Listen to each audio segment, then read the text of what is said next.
and welcome to another video. Today I have ordered a little kit off of Amazon and we are going to play with it and see how it goes. I'm sure you can tell from the title of this video that this is going to be a Punchneedle set. So I'm just going to open this up and show you what all came inside. So first I do have this fabric. And it's a decent size actually, probably bigger than I'm going to use. I'm definitely going to need to iron it though. I have the actual punch needle itself. It's got a pretty big needle at the top of it and a handful of directions at the back, which is great. I also have this little set inside of it, which looks like it comes with a tiny set of scissors, a Choco Ace pen. I imagine that's probably a pen that disappears after a while, kind of like my invisible marking pen or my water-soluble pen, and what appears to be yarn needles in a cute little vial. How sweet. And I do believe that is what's in there. So I do have a good chunk of, what's the word I'm looking for? Embroidery floss? I keep forgetting that word. The last couple times I've been doing crafts with embroidery floss, I haven't been able to remember what the word is. But I do have a good set of it that I will probably be opening. I'll take a look at these directions and yeah, we can get started. Alrighty, based on the directions provided, I'm going to need to string this embroidery floss all the way through to the bottom. So I'm going to wet the tip a little bit just to keep it nice and straight, and I'm going to start sending it through. I already kind of practiced this a little bit off camera just so that it wouldn't take forever on screen. It should come all the way out the bottom. And it did provide this needle threader, not quite long enough to go all the way through, but just long enough for us to stick it through the tip here and thread it through the hole at the top. I imagine this would be a lot more helpful if I was using some thicker string or yarn, but I'm not. Just some embroidery floss, and we'll pull that through. Take that off. So it should basically just be coming in through this hole, and the point should be sticking in front of it. Now, the directions also say that there's a specific direction you need to take these. So I'm going to see if I can pull this up on camera a little bit. So the open end needs to face the direction you're going. So when you are punch needling, apparently you are supposed, and if I want to go this way, then I need to have this opening, this like sideways opening here facing that direction as I go. I haven't actually tried to punch anything yet. I'm afraid it's not going to work because I'm not seeing how it can right now. But I guess let's give it a shot and pop our first couple of pushes in there, I suppose. It also said that we need to be sure to punch all the way through to the end, and I have it at the lowest setting. The nice thing about this is it does have a very simple system for adjusting how long it is. All you have to do is push up and like lock it into the next length, and the higher the number, the longer the strands will be. All right, I'm gonna go right here on the edge and see what happens. So I'm gonna punch in. Oh, wow. Okay, it actually stuck. I'm like really excited. I'm gonna see if I can switch up my angle a little bit here.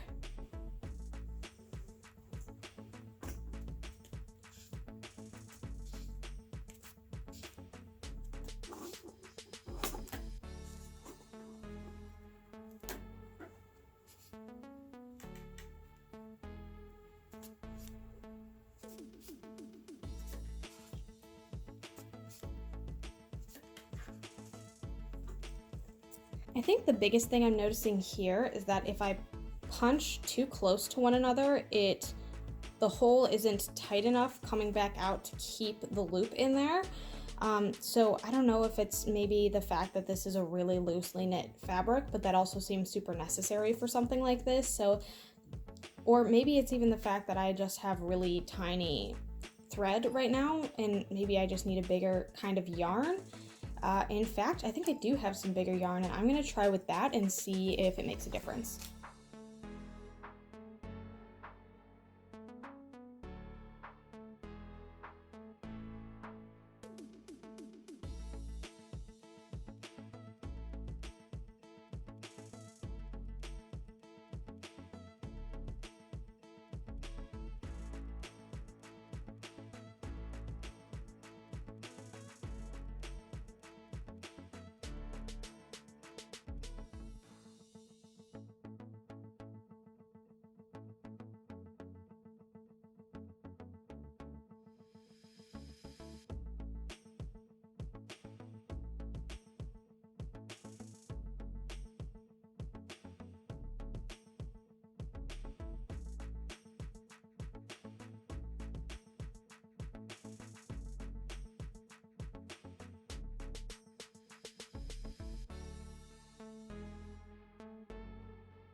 All right, so I think I've learned a lot just by trying to do this outline here.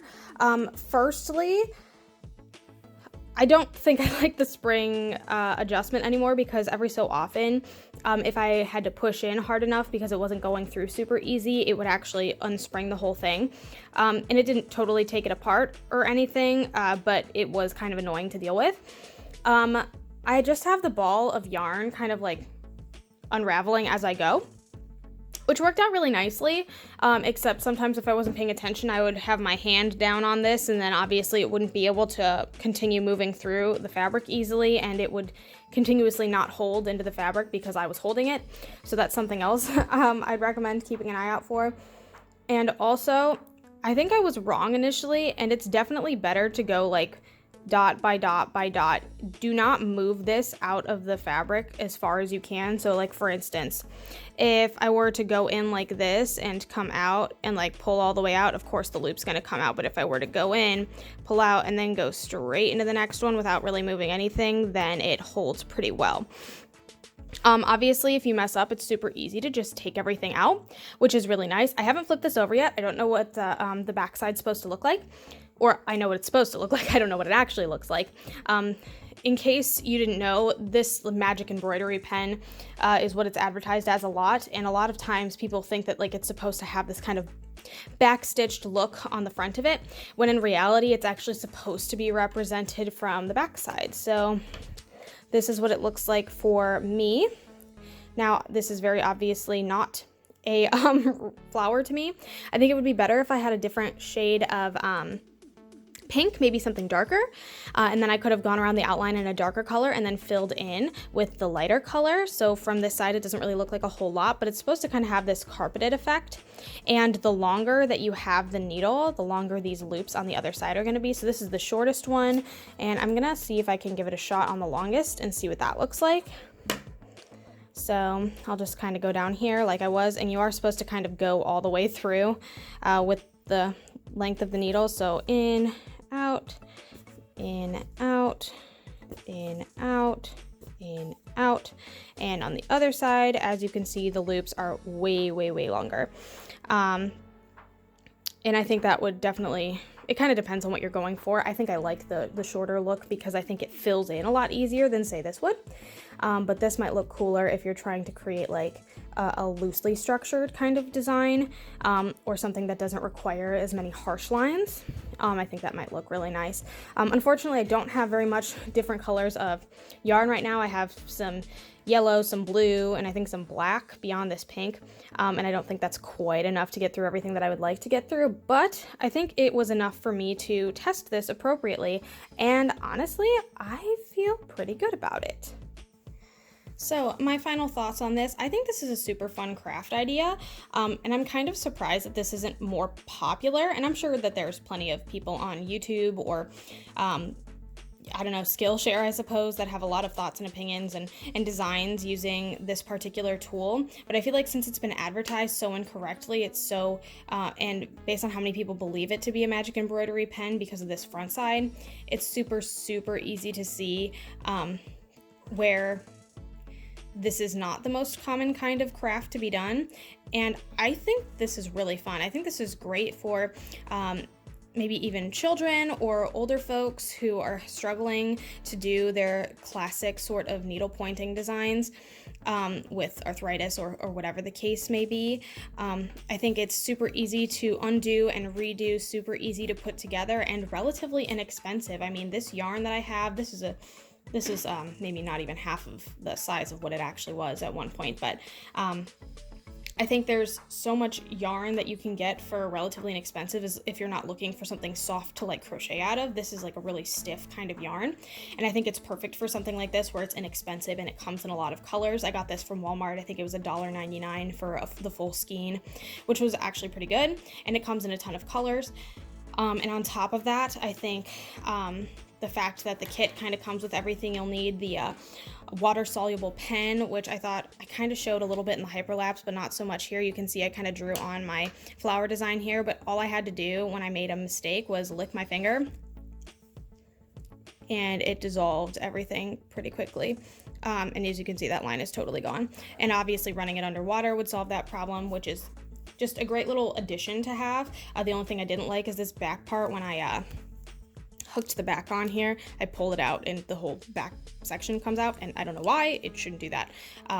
And that stresses me out a little bit, but this is nice. I actually already have one of these with the blue on one side and purple on the other side, but it'll be nice to have another one, I think. The only thing I wish it came with that it didn't is an embroidery hoop. Obviously the tension made it so much easier to poke things in and out.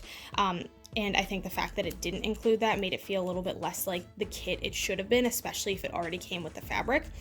Because, I don't know, I feel like having kits that don't have everything you need to create a good project kind of tricks whoever buys them into feeling like they're not as good at it as they could be, or that they just don't have a talent for it, which might lead them to kind of tossing things to the side. But I don't think that's a good move, honestly. I love the color of this. I think it's gorgeous. I don't know why this top section is like more rusted than the bottom. I guess I don't know how long it's been kind of sitting in an Amazon warehouse waiting to come to me, but I think it was easy enough to put together. I think the projects that it makes are really, really great, actually. I think I've seen some YouTubers create some really amazing stuff out of these punch needles. And I would like to think that maybe if with the right amount of yarn, one day I could be one of those people. And with the little things that it came with, I think it's definitely worth it, or for around like, I think 10 bucks is what I paid for it. So if this is something that interests you, I would definitely recommend it. It's a cute little craft, and I think it definitely kind of opens up this new interesting idea of like creating maybe patchwork, or I would love to have, you know, filled this in completely, cut it out, maybe put some interfacing on the back of it, and you know, attached it to something to kind of transfer it off of this particular kind of fabric and put it on something that I might actually wear it on, almost like an embroidered patch, but I get the chance to create it over here and then move it someplace else later, and it's completely filled in, which I think is really nice with a nice thick kind of design. But yeah, thank you so much for watching. If you like what you saw, feel free to like and subscribe. I put out new videos every Sunday at noon Eastern Standard Time. Sometimes I do some crafts, sometimes I do art, sometimes I do reviews. It kind of depends, but all that matters is that hopefully I've inspired you to do something or get something or find a gift for someone who loves to craft. Yeah, I guess that's all I really had to say. Thank you so much for watching, and hopefully I will be seeing you next Sunday for another video. Bye!